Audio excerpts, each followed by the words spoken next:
Here we go again. Another study with some dangerous pawns from black. You see here, they are very close to promotion, both of them. Obviously, we are up in the material a lot. We have a rook and the two knights. But look at this. If we take away the rook and these two pawns, we're ending up with a double knight endgame versus single king, which is actually a draw because this is not enough material to checkmate. So we cannot just sacrifice this rook on both pawns because then we're not going to win this. We have to find something else smart to do here. And the question is, of course, what is that? So white to move here and win, and it's up to you now to solve this on your own. Go ahead and pause the video. All right, welcome back. Did you find it? Well, let's just see what happens. I mean, our king is too far away. It's not really part of this. So there's no point in getting this closer. This will just end up badly for white, probably lose in the end. So we just ignore this king. The knights are also too far away. But if we look at this, maybe try something like this. Well, if we move any knights here, black will play g2, and we're really out of range here with the knights. It's just they're not quick enough. We can try something like this, but it's black will not take it. He will just pass and promote to a queen, and now white has to fight to save a draw.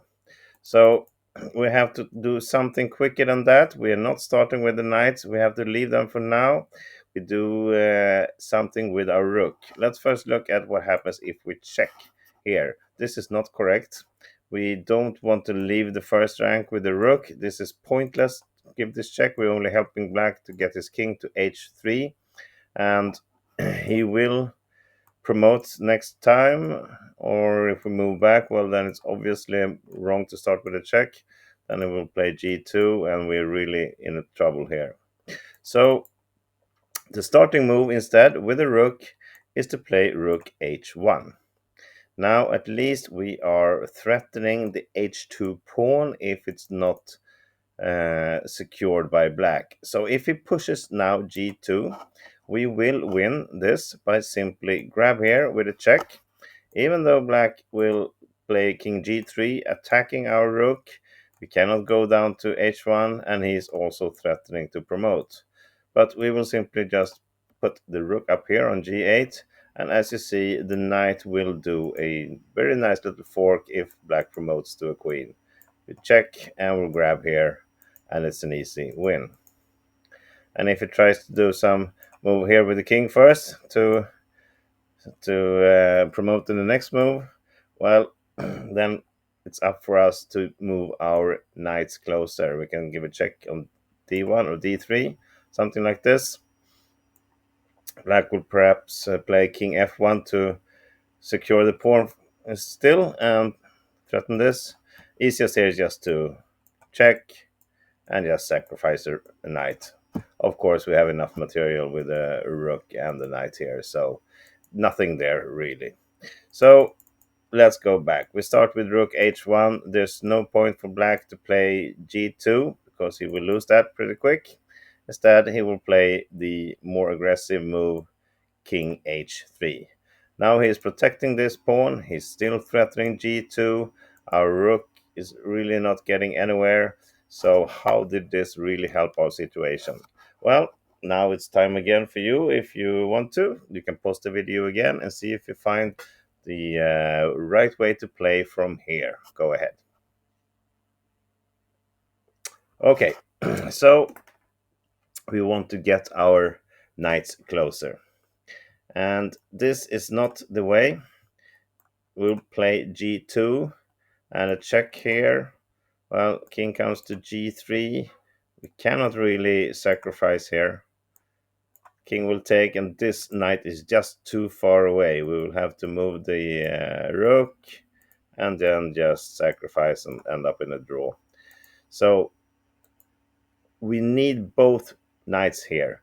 This one is pretty good. It's threatening to come to e2, but not right now. We need to get this one involved, and it has to come to d3. Now both knights have some good moves here, and this is enough to win. So let's first look at what happens if black now plays g2.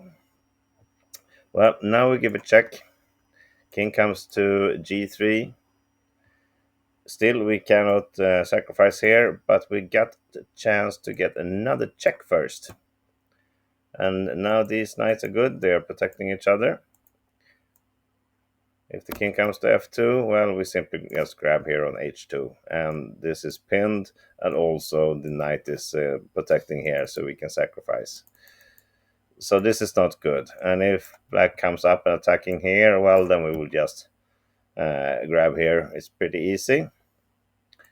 Something like this. We move away, and the king cannot come anywhere. If he moves there, we will simply just grab the pawn. So after knight d3, f4 we said, and really there's nothing else to look at. He will lose both pawns if he does something like this.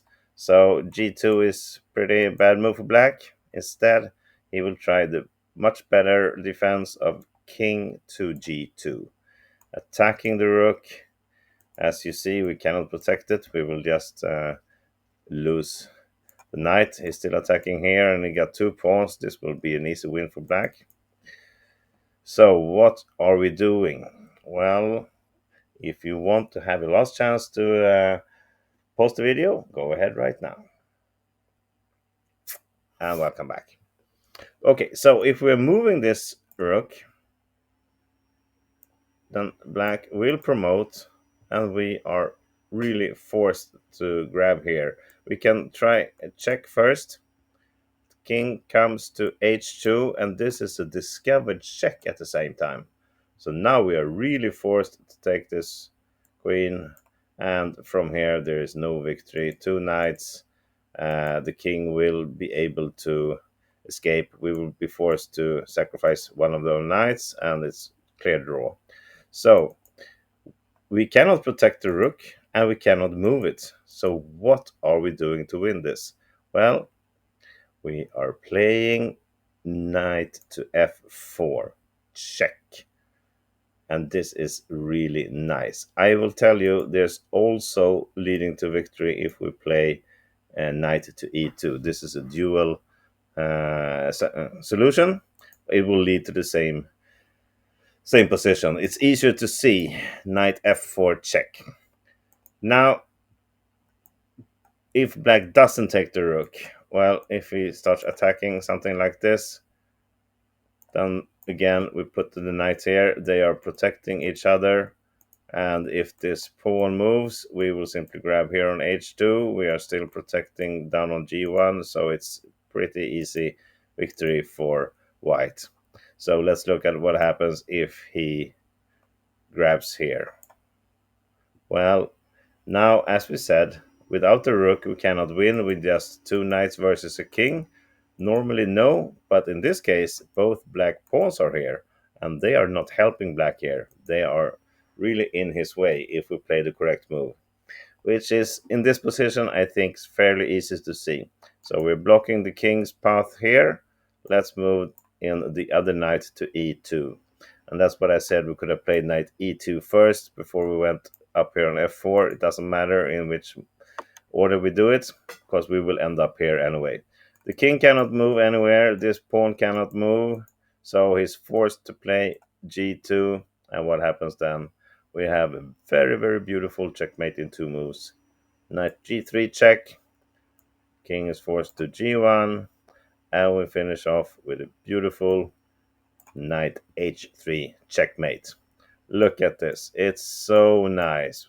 Covering here, and the other knight is, of course, covering these squares. So beautiful checkmate with 2 knights.